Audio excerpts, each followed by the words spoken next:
नमस्कार मंडळी, मी नेहा महाराष्ट्र व्लॉग्समध्ये तुमच्या सर्वांचं मनापासून स्वागत करते। आज आपण हॉटेलमध्ये बनते सेम त्याच प्रकारे मटर पनीरची भाजी घरी बनवणार आहोत। तर जास्त वेळ न घालवता रेसिपीला आता मी सुरुवात करते। इथे मी 2 कांदे वापरलेले आहेत। 2 कांदे आपण एका कांद्याचे 4 भाग करून अशा प्रकारे आपल्याला ते थोडेसे अर्धवट शिजवून घ्यायचे आहेत। शिजवलेला कांदा आपण एका डिशमध्ये काढून घेणार आहोत। त्यानंतर 2 टोमॅटो मी घेतले होते। टोमॅटोला एका टोमॅटोचे 2 काप करून घेतले आहे आणि ते सुद्धा टोमॅटो मी अशाच प्रकारे या भांड्यामध्ये शिजवून घेणार आहे। कढईत तुम्ही शिजवले तरीही चालू शकतं। तर आता अशा प्रकारे 5 मिनिटानंतर आता टोमॅटो पण शिजून झाले आहेत, ते साईडला आपल्याला ठेवायचं आहे। मटर पनीर मिक्स कुठल्याही प्रकारचा मसाला तुम्ही इथे वापरू शकता। इथे मी सुहाणाचं पाकीट वापरलं आहे मसाल्याचं। त्याच्यामध्ये आपल्याला पाणी टाकून चांगली ही ग्रेव्ही करून घ्यायची आहे। ही इझिली मटार पनीरचा कुठलाही मसाला बाजारामध्ये अवेलेबल होतो। अशा प्रकारे साईडला ठेवली आहे ग्रेव्ही। त्यानंतर कढईमध्ये तेल तापायला ठेवलं होतं मी। त्याच्यामध्ये आपण आता हे खडे मसाले टाकून घेणार आहोत। मी इथे अर्धवट अशा 2 मिरच्या घेतल्या आहेत, त्याला मधनं चाकूच्या सहाय्याने तोडून घेतलेलं आहे।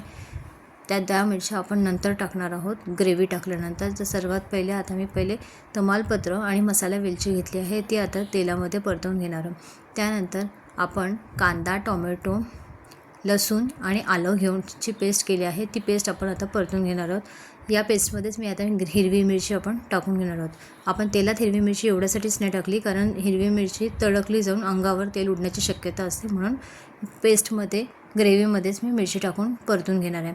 त्यात आपल्याला ग्रेव्ही चांगली शिजवून घ्यायची आहे, जवळपास 7 ते 8 मिनटं शिजवून घ्यायची आहे। आणि त्यानंतर आपल्याला याच्यामध्ये काश्मीरी लाल मिरची पावडर, 1 चमचा हळद थोडी आणि धनेपूड आपल्याला याच्यात टाकून घ्यायची आहे। तुम्ही बघू शकता कलर खूपच सुंदर आलेला आहे काश्मीरी मिरची पावडर टाकल्याने। दिसायला जरी वाटत असेल की तिखट झालेलं आहे, पण नाही, भाजी तिखट झालेली नाही आहे। माझ्या मुलीसाठी मी तिखट केलेली नाही आहे ही भाजी। जर तुम्हाला तिखट करायची असेल तर तुम्ही इथे नॉर्मल लाल मिरची पावडर जी आहे तीसुद्धा इथे वापरू शकता तिखटाची। तर आता त्यानंतर आपण जे सुहाणाचं जे पाकीट घेतलं होतं मसाल्याचं, प्युरी केली होती, ती प्युरी आपण टाकून हे सगळं मिश्रण आहे ते शिजवून घेणार आहोत 3 मिनटापर्यंत। त्यानंतर आपल्याला मिक्सरमध्ये थोडंसं पाणी ॲड करून मिक्सरचं जे आहे मसाल्याचा अर्क तो सगळं याच्यात उतरला पाहिजे, या हेतूने आपण ते सगळं पाणी ॲड करणार आहोत। आणि आपण अर्धवट मटार शिजवायला ठेवला होता मगाशी, तो मटारसुद्धा आपण याच्यामध्ये ॲड करून ठेवला। मगाशी मी 60%च मटार शिजवला होता, आता बाकी 40% आपल्या या ग्रेव्हीमध्ये मटार शिजून जाईल। तर आता अशा प्रकारे आपण झाकण ठेवून मटार चांगलं शिजवून घ्यायचं आहे। याच्यामध्ये आपल्याला गरम पाण्याचा वापर करायचा आहे। चवीप्रमाणे मीठ टाकून घेणार आहोत आणि परत आपण एक झाकण मारून एक उकळी आणून द्यायची आहे।